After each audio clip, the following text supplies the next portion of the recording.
so what we'll do here is we kind of need to decide what color we want these to be, because bamboo could be, before it's been cut, green shades, or after it's been cut and dried, it's more of like a yellowy browny color. So I've got some different colors here I thought we'd play around with. I thought we'd do a little bit of, this is moss green, it's a petal dust, which is a matte dusting powder. And then I have some tam opal, which is just kind of a light tannish color. And then mahogany, which is more of a brown color. And these two are luster dust that have the sheen.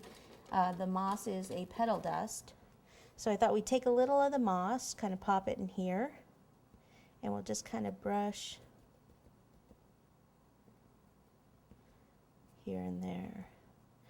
I don't want it to be too green because our paper that we're putting this on is green. So I want to bring out a little bit more brown in this. Okay. So let me take the mahogany. Oops.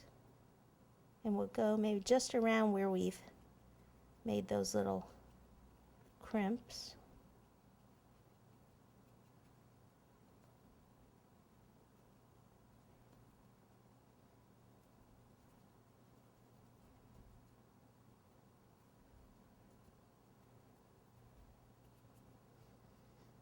Maybe we'll take a little of this.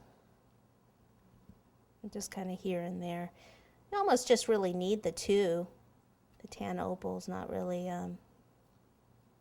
doing too much, little on the end. So you could really get away with just the moss green and the brown, really. Okay, so it just got a little of the green, little on the brown in there. So I'm going to go ahead and dust the rest of these, and then we can move on to the flowers.